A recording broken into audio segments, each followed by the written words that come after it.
Assalamualaikum. Dun sana ambo kasadunyo. Nan ado di rantau orang. Sekali lagi. Ikulah dun sana.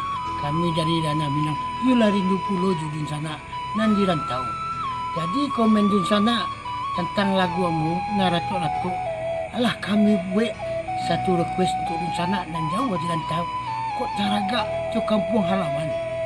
Jadi kini kami lagi pupuk rimbu untuk di sana yang berjudul Bakawan Air Mata sesuai keadaan kini COVID-19. Awak kini banyak lockdown. Jadi dia menang itu di sana.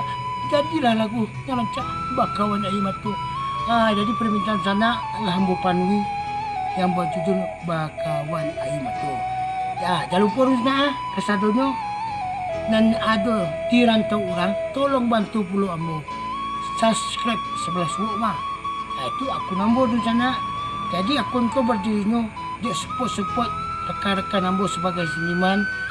Dan teristimewa ambo tak bisa lupa jasa ini. Seorang presenter Sumatera Barat yang tak asing lagi di mata awak, di talingo namanya Ajo Ene. Ikut nama dia sebagai ambo di sana. Kunda ambo lah kuyu sih.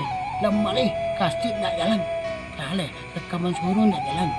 Orkin tak jalan. Jadi di bidang seniman kini ko, lah lockdown kini amusan. Jadi dia pangana-pangana bersebut jenis nak gitu. We akun ombro perut yang kecil jenis. Jadi ayulah jambu. Jadi nyo dorong puluh dia seorang di sana yang tak bisa lawan bola pen tu. Dan di bawah dia kok mana?